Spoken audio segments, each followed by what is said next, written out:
నిలబడు. శ్రమ వచ్చిన, బాధ వచ్చిన, శత్రువు విలయతాండం చేసిన, పిడుగులు వచ్చి మీద పడిన, సముద్రం ఉప్పొంగిపోయి నిన్ను చంపేస్తాను ఉరుకలేసి మీదకు వచ్చిన నిలబడు. సముద్రపు పొంగినని చేసేవాడు మన దగ్గర ఉన్నాడు, నిలబడు. శ్రమలను అణిచేసేవాడు మన దగ్గర ఉన్నాడు, నిలబడు. నీ నడుమును బిగించు, నీ ఆలోచన కట్టు, నీ జీవితాన్ని నిలబెట్టు. ఏదొచ్చినా ఆకాశం విరిగి మీద పడినా దాని తాట తీసేవాడు దేవుడు మన వెనక ఉన్నాడు, నిలబడు. ముందు నిలబడు.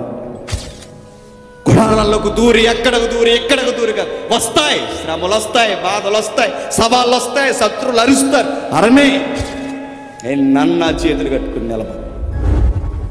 నన్న నిలబడు, నిలబడు, నిలబడు. ముందు మీ మనస్సులను కృంగనివ్వకండి, నిలబడండి. ఒక సోల్జర్గా ఎలా మాట్లాడుతున్నాడు చూడండి. సోల్జర్స్కి ఒక కమాండర్ ఇచ్చే కమాండ్స్ ఎలా ఉంటాయి అలా చెప్తున్నాడు. అలాంటి మాటలు మాట్లాడుతుంటే ఆ రోజు వాళ్ళకి రోమాలు లెగిసిపోయి ఉంటాయండి. అంతేనంటావు రా చిన్నోడా? అంతే మరి పెద్ద ఆయన.